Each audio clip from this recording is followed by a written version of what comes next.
Bonjour chers collègues, ici j'ai dit collègue parce que je suis ancien parlementaire. Alors c'est vrai que à travers sa présentation j'ai eu cette chance d'être d'abord de forces de défense et de sécurité. Je suis donc un colonel à la retraite. Ensuite de passer au pouvoir en tant que ministre de la Sécurité. Et enfin terminer ma carrière comme parlementaire où je pensais peut-être arranger les choses. Et je me suis rendu compte que ce n'était pas aussi facile et évident. Donc, beaucoup de choses que je peux dire que je reste toujours dans l'attente. Peut-être à travers cette rencontre, d'ailleurs, je loue le César en passant, des questions qui ressurgissent et des questions que j'ai laissées quand j'étais parlementaire, des questions que j'ai laissées quand j'étais au ministère de la Sécurité et qui continuent d'être des questions pertinentes aujourd'hui. Et j'espère qu'à travers donc, cet atelier, nous allons pouvoir ensemble discuter et trouver donc, des pistes donc, de solutions. Alors, je n'ai que 15 minutes pour passer en revue un certain nombre de choses. Je m'efforcerai, mais je dirais déjà, dans la table, que depuis hier, on s'est rendu compte d'abord que la démocratie, c'est d'abord la séparation des pouvoirs. Et tout le monde l'a dit et tout le monde le dit. Entre l'exécutif, le législatif et le judiciaire. Et cela est un principe sacré, c'est un principe clé. Donc, c'est en cela qu'il revient aux parlementaires la noble mission, je le répète encore, constitutionnelle de supervision et de contrôle de l'exécutif. Et je précise ici que les forces de défense et de sécurité, comme tout autre organe du gouvernement, sont assujettis à ce devoir consacré par toutes les constitutions. J'ai dit toutes les constitutions consacrent cela. Mais malheureusement, dans notre contexte, le contexte africain, comme nous avons déjà commencé à écouter les interventions, la grande majorité des parlements nationaux rencontrent d'énormes difficultés dans la mise en œuvre de ces dispositions constitutionnelles. Donc cette séance, je vais rapidement parler de l'objet du contrôle parlementaire et aussi revenir sur la pertinence et l'importance du contrôle démocratique et du contrôle parlementaire,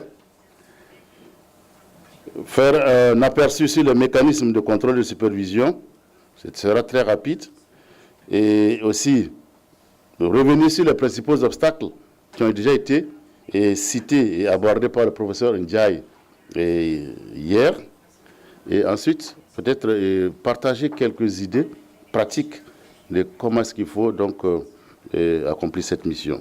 Alors je dirais qu'il y aura sûrement beaucoup de répétitions, mais en pédagogie, la répétition donc une méthode pédagogique. Nous allons donc nous répéter certainement, mais cela aura donc pour objectif de faire en sorte que nous puissions garder l'essentiel dans cet atelier et pouvoir repartir avec quelque chose une fois à la maison. Alors, l'objet du contrôle parlementaire des forces de défense et de sécurité. Je ne vais pas aller dans la définition, mais je dirais que le contrôle parlementaire vise essentiellement à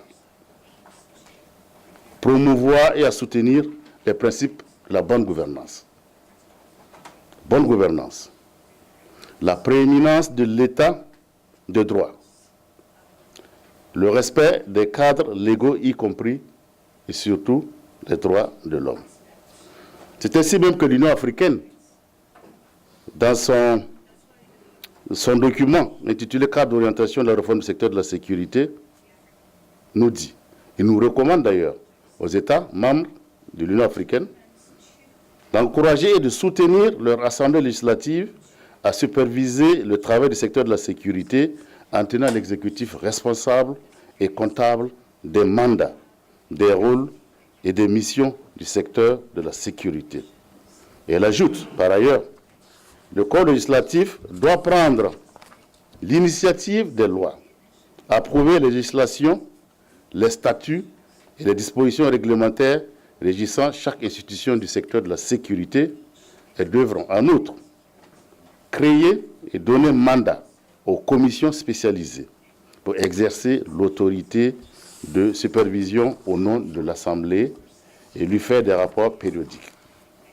Alors, quand je vois cette approche de l'Union africaine, je pense automatiquement à la contribution de l'honorable Ibrahim du Mali. Je reviendrai très souvent sur les contributions qui ont été faites lors de la séance plénière et dans les groupes de discussion, et qui disait qu'il a fallu à l'Assemblée demander l'autorisation à l'exécutif pour pouvoir faire leur travail. Alors moi j'ai dit non, ça c'est un droit constitutionnel, et je crois que la réaction donc de l'exécutif qui tendait donc à refuser cet invite de l'Assemblée est un viol donc de la Constitution. Cela m'amène au deuxième point, qui est la pertinence et l'importance du contrôle démocratique. Alors, il y a 4 points sur lesquels je vais revenir. Et les points qui ont déjà été, qui ont fait l'objet donc des débats hier. Le premier point, pourquoi est-ce que le contrôle démocratique, le contrôle parlementaire des forces de défense est pertinent? C'est le pilier de la démocratie contre toute dérive autocratique. Je dirais que c'est le baromètre de la démocratie. Un État dont les forces de défense et de sécurité échappent au contrôle parlementaire n'est au mieux qu'une démocratie inachevée ou une démocratie en devenir.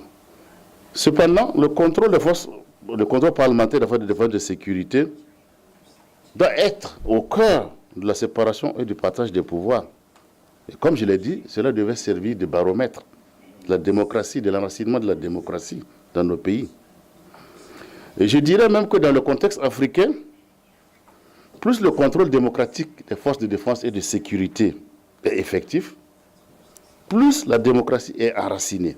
Et là, vous pouvez regarder partout en Afrique, et vous allez comprendre que ce que j'ai dit est réel. Plus le contrôle des forces de défense et de sécurité est effectif, plus la démocratie est enracinée, plus elle est réelle, plus elle est plurielle. La grande majorité des cas de dérives autocratiques qui sont répertoriés à travers le continent, généralement, vous allez constater que le Parlement est l'ombre de lui-même. Le Parlement, c'est une caisse de résonance pour le parti au pouvoir ou la majorité. Et en ce moment, on est en train de faire un tort incroyable donc, à la démocratie. Le deuxième point qui montre la pertinence du contrôle démocratique, c'est que les forces de défense et de sécurité est un secteur très sensible et un secteur exposé à la corruption. Je dirais que le poids de l'histoire, vous savez que toutes nos forces de défense et de sécurité sont créées sur les cendres de l'organisation coloniale après les indépendances. Les forces de défense et de sécurité dans nos pays sont des forces qui sont très structurées, qui sont très puissantes et qui ont toujours un rôle important à jouer dans nos États. Ce qui explique d'ailleurs qu'après les indépendances, ces forces de défense et de sécurité ont rapidement pris le contrôle de l'État à travers des coups d'État. Donc, et cela continue aujourd'hui. Elles ont toujours un poids considérable dans le fonctionnement de nos démocraties et dans le fonctionnement dans nos pays. Elles sont très sensibles aux questions de restrictions budgétaires, ça je peux vous le dire, et dans certains cas, elles ont même remis en cause l'ordre constitutionnel sur fond de revendications financières corporatistes. Alors, dans une Afrique faisant face à une situation sécuritaire délétère, dans la plupart des pays, tout est prioritaire, comme vous le savez. Et le budget des forces de défense et de sécurité dans beaucoup de pays sont curieusement et heureusement ou malheureusement revus à la hausse au détriment des secteurs sociaux tels que la santé et l'éducation. D'où la pertinence et l'importance du contrôle d'un secteur donc aussi budgétivore. Alors, dans beaucoup de pays, comme je prends le cas du Burkina, nous avons l'organisation de la société civile qui fait une enquête de perception de la corruption dans l'État, dans les départements de l'État, de tous les ministères. Je peux vous annoncer ici que sur plus de 10 ans, les forces de défense et de sécurité occupent les premières places des institutions les plus corrompues. En commençant par, bien sûr, la douane, comme dans tous les pays. Ensuite, la police, la gendarmerie et un peu moins l'armée. Donc, comment voulez-vous que ces forces qui occupent les premières places depuis 10 ans à l'indice de corruption dans le pays ne puissent pas faire l'objet de contrôle et de supervision? Je crois que cela donne donc à réfléchir. Alors, hier encore, dans le groupe de discussion, un honorable qui nous disait que dans son pays, les populations ont plus peur des forces de défense et de sécurité que du terrorisme. Dans un pays où le terrorisme sévit, et là je suis resté, et je lui ai demandé pourquoi est-ce que cela arrivait, il m'a dit non, les forces de sécurité étaient tellement corrompues qu'il faut absolument que les terroristes même arrivaient à régler des cas de corruption. Comment voulez-vous que nous puissions donc vaincre le terrorisme? Alors, il y a un aspect, comme il me reste que 5 minutes, sur lequel je vais revenir rapidement, c'est le piège des lois de programmation dans nos pays. C'est devenu comme une mode. Chaque assemblée, et l'armée, les forces de l'armée et la sécurité vient avec une loi de programmation et qui remonte à des milliards et pour 5 ans. Et rapidement, l'Assemblée adopte cela. Moi, je trouve que une loi de programmation sans une vision, une loi de programmation sans une stratégie, sans une politique de sécurité nationale, ça c'est du pain béni qu'on donne aux forces de sécurité pour détourner allègrement l'argent. Et je pense qu'on va revenir là-dessus, ça se fera l'objet d'une communication que Kémy et le docteur Kohl vont présenter. Alors, je reviens rapidement donc sur certains mécanismes de contrôle de supervision parlementaire. Vous connaissez tous. Dans tout Parlement, ce qu'il faut retenir, c'est la composition de commissions. Parfois, les compositions de commissions ne répondent pas à un besoin réel. Ça ne répond pas à un besoin réel.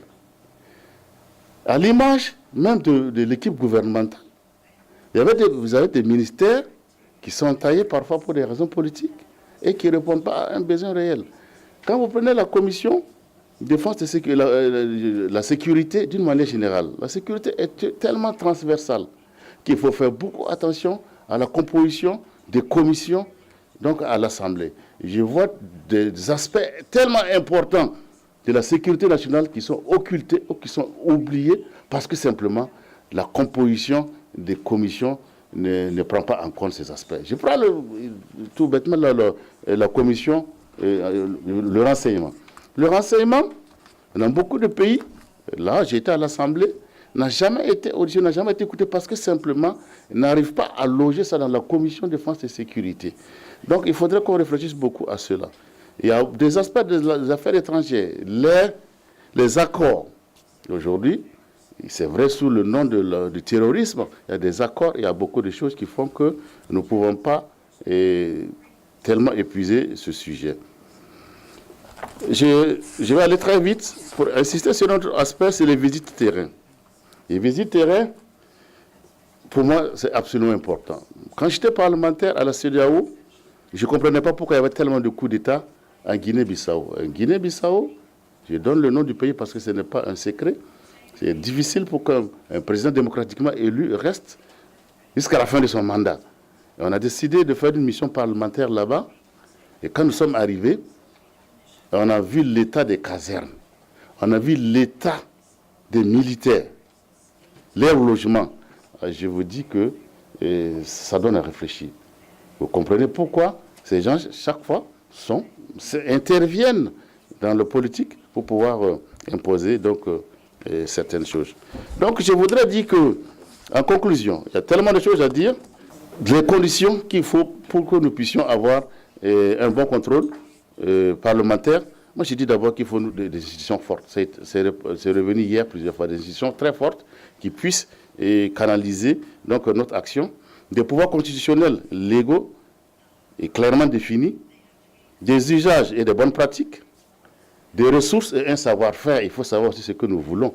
Si vous n'avez pas les capacités techniques et l'expertise, ça va être un peu difficile de pouvoir donc, accomplir cette mission.